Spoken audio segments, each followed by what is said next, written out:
Зохиолыг бичсэн Саруултын дуу оруулсан Ами. Толны байш 6 дугаар хэсэг. Хаш тайга чангатхан шид имгийн өнгөөр хэлв. Одоо л нэг мөсөн дуусгах цаг. Намжилмаа зогсоож чадах ганц төлхөр бол оюунагийн сүнс. Харин та нар түүнийг дуудтал ойртож болохгүй.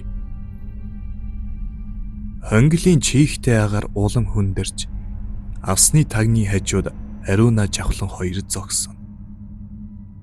Намжилмаагийн дүр тэдний ард сүйдэгдэн тушаасан өнгөөр ярина.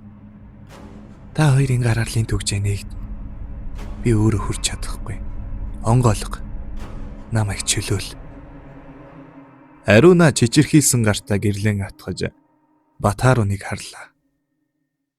Бата өнөөх урт ясыг гараасаа тавилгүй бодол дарагдсан хിവэр. Энэ яс энэ хүний өндөр бүтэц гэд нэг л зөрчилтэй байна. Чи яг хий юм бэ? Энэ үед намжилмаагийн нүур аимшигт тагаар машин тас хийн хөхөрж эхлэв. Намжилмаа бяцхан холгоноод минь дээ. Та нар одоо миний хэн гэдгийг мэдсэн ч аль хэдийн оройтсан. Бас тийм. Энэ зан үйлийг хийхэд хоёр хүн хэрэгтэй. Тэгэхээр ухаантай харах минь чи дүр зур өөр газар байж бай да.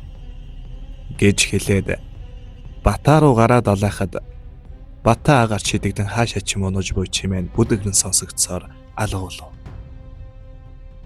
Үүний дараа намжилмаа жавхлан гэрэлмаа хоёрлоо толгоо иргүүлэн нэг мэдхэд л тэдний хажууд ирсэн байх ба гарт нь хормын дотор хүрв. Ариуна часхийн орилсон боловч үргэлжлүүлэн дуу нь үл гарan ухаан балартан өнөв.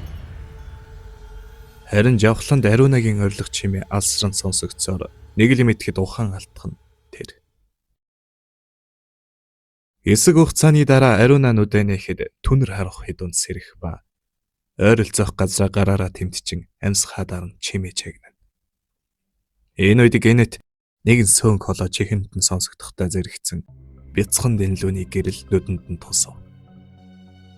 Ариунаас сорцсгийн тэр зүг рүү харахад нэгэн эмгэн харагдах ба тэр эмгэн ашгүй хүн ирлээ.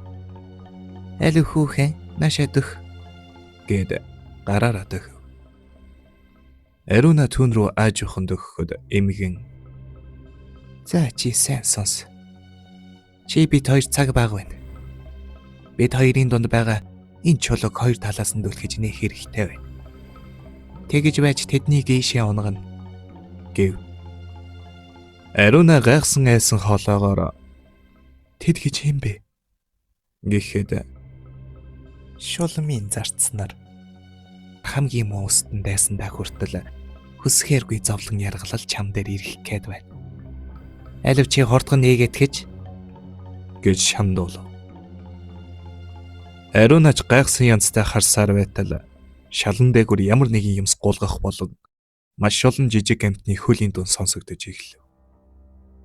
Ариуна айн орилж үүрлүнд өгөж буй тэдгээр зүйлсийг нүдэрээ хайсан ч үл харагдана.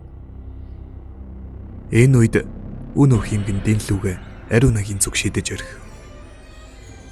Ариунаач өөрлөө нэрсэн гэрлийн зүг харах агшинд гэрэлний сүдэрт маш олон жижиг амтад харагдах ба нүдэн онилгон ойртон харвал маш том ирээ могоонууд мөн тэдний хажуугаар уртаас урт улаан сүлтэй нүд нь улаанаараа эргэлцэн харахнууд түн рүү мацаж харагд.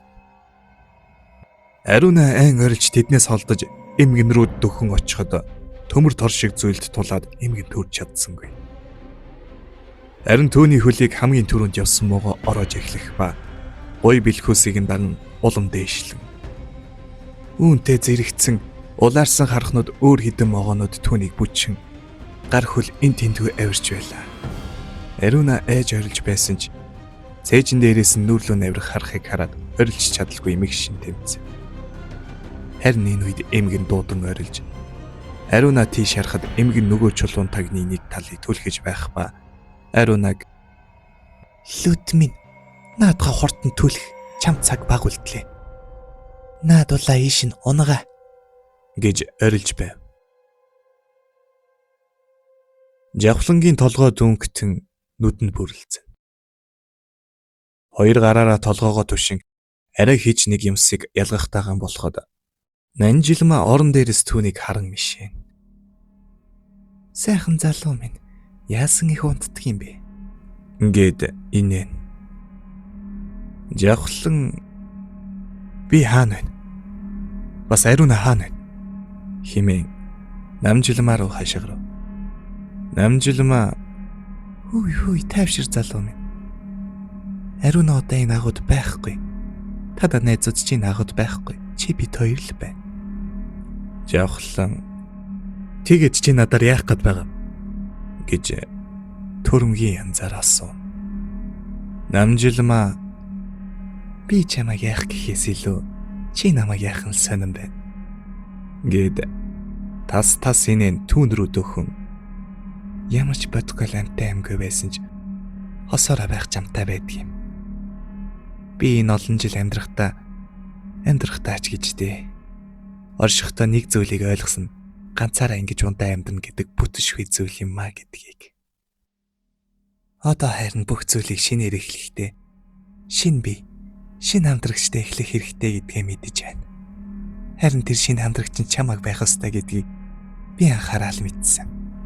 Гээд түүн рүү дөхөн нүд рүү наав. Жавхлан би яаж чамд итгэх юм? Итгэхээ. Нэг бол надтай хамт уртаа сурч жаргалтай амьдрах.